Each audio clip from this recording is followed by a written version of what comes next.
1971 இரவு கடலில் ஒரு ரகசிய முடிவு எடுக்கப்பட்டது. அது தவறியிருந்தால் முழு போரும் வேறொரு திசையில் சென்றிருக்கும். இந்தியா பாகிஸ்தான் போர் சூடாகிக் கொண்டிருந்த நேரம், கிழக்கு முனையில் வெற்றி நெருங்கிக் கொண்டிருந்தது. ஆனால் மேற்கு கடலில் ஒரு பெரிய ஆபத்து மறைந்து கிடந்தது. பாகிஸ்தானின் முக்கிய துறைமுகமான கராச்சி. அங்கே இருந்த ஃபியூவல் ஸ்டோரேஜ் மற்றும் நேவல் பேஸ் இந்தியாவுக்கு ஒரு பெரிய த்ரெட். அந்த நேரத்தில் இந்தியன் நேவி ஒரு போல்டு கோவர்ட் ஆபரேஷனை திட்டமிட்டது. Operation Trident.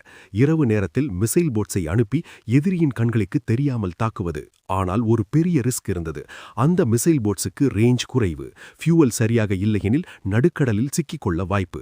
மேலும் ரேடாரில் டிடெக்ட் ஆகும் ஒரு சிறிய தவறும் முழு மிஷனை எக்ஸ்போஸ் செய்து வார் எஸ்கலேஷனை இன்னும் தீவிரமாக்கும். ஆனால் அந்த இரவு அவர்கள் முன்னேறினர்.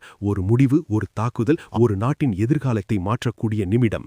சில முடிவுகள் வரலாற்றில் எழுதப்படாது. ஆனால் அந்த முடிவுகள் இல்லையெனில் வரலாறே எழுதப்பட்டிருக்காது.